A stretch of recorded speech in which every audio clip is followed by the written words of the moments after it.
I would like to introduce you to our next guest speaker, Founder President of Ahimsa Vishwa Bharati, Acharya Dr. Lokesh Muni. Dr. Lokesh is a master of meditation, yoga, and peace education. Acharya Dr. Lokesh's mission in life is to spread the message of Lord Mahavir's of peace and harmony. In recognition of his dedicated work for welfare of mankind, peace and harmony, he has been awarded the prestigious Rashtriya Naitik Samman and the Bhaskar Award. It is truly a privilege to have him amongst us. Presenting to you Acharya Dr. Lokesh Muni. 5 जून को United Nations द्वारा UN पर्यावरण programme के तहत हम विश्व पर्यावरण दिवस मना रहे हैं और पीस ऑफ माइंड टीवी के माध्यम से हम सभी फेथ लीडर जागरूकता के लिए एक मंच पर आए हैं। हमारी ये सृष्टि आपस में जुड़ी हुई है और इस वर्ष की हमारी जो थीम है इकोसिस्टम को स्वस्थता के लिए, संवर्धन के लिए, संरक्षण के लिए हम जब चर्चा कर रहे हैं तो मैं ये कहना चाहूंगा जैन धर्म की ओर से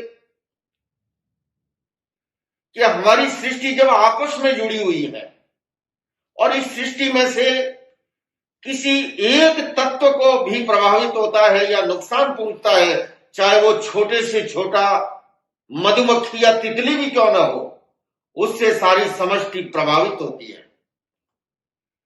आज पारिस्थितिकी और पर्यावरण की जब हम चर्चा करते हैं, सबसे ज्यादा नुकसान पहुंचाया है पर्यावरण प्रदूषण ने और उसके कारण से हम देख रहे हैं ग्लोबल वार्मिंग, क्लाइमेट चेंज, जलवायु परिवर्तन की एक बहुत बड़ी समस्या पूरे विश्व के सामने है। पूरा विश्व चिंतित है, किंतु जब तक हम जड़ में जाकर के समाधान की चर्चा नहीं करेंगे, आज हम देख रहे हैं वनों की अंधाधुंध कटाई हो रही है, खनिज पदार्थों का अंधाधुंध दोहन हो रहा है और उसके भीतर में मनुष्य की वह लालसा की वृत्ति, वो अधिक धन अर्जन करने की लालसा और उसके कारण से सारा पर्यावरण प्रदूषित हो रहा है। पदार्थ सीमित है, इच्छाएं असीम है और सीमित पदार्थ असीम इच्छाओं की पूर्ति नहीं कर सकते। ऐसे के अंदर हमें पर्यावरण को स्वस्थ बनाना है, पारिस्थितिकी और पर्यावरण के संरक्षण को आगे बढ़ाना है, तो हमें अपनी जीवन शैली पर पुनर्चिंतन करने की जरूरत है।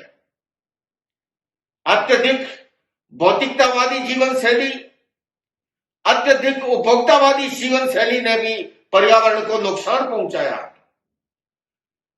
और उस पर्यावरण प्रदूषण के कारण से आज बहुत सी ऐसी जीवों की प्रजातियां नष्ट होती जा रही है, खत्म होती जा रही है और उसके कारण से हमारे समूचे पर्यावरण के ताने बाने को नुकसान पहुंच रहा है।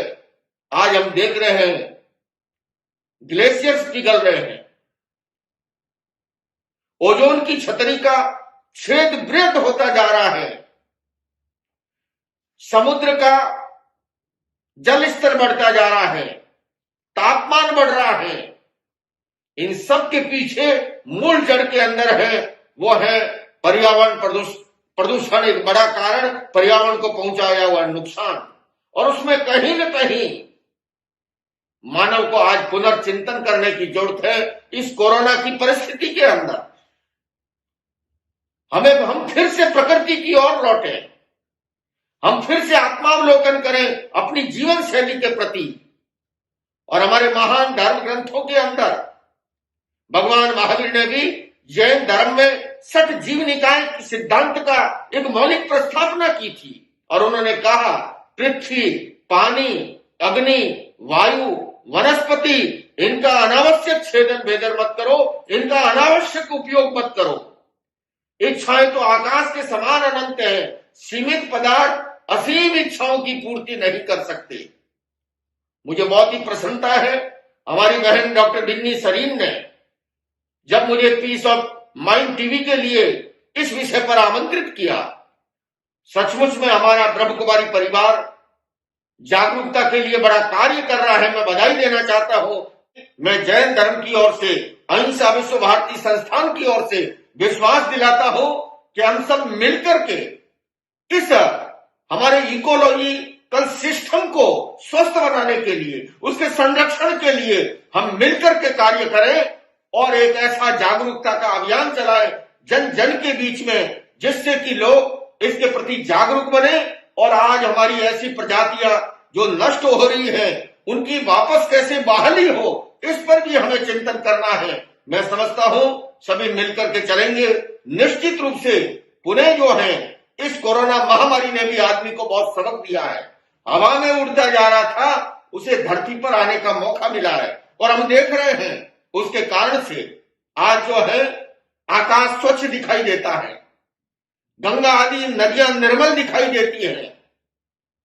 हम फिर से अपनी जीवन शैली पर पुनर्चिंतन करके अगर अपने आप में बदलाव लाएंगे तो मुझे लगता है ये विश्व पर्यावरण दिवस मनाना और अधिक सार्थक होगा।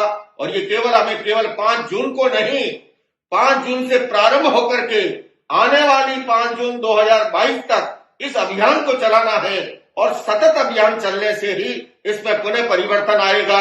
जो वन्य जीवों की जो नष्ट हो गए हैं, उनकी कैसे बहाली हो पाएगी और इसके संरक्षण और संवर्धन के लिए भी कार्य योजना बना करके हम सभी फेथ लीडर एक साथ काम करेंगे तो निश्चित रूप से इससे बदलाव आएगा।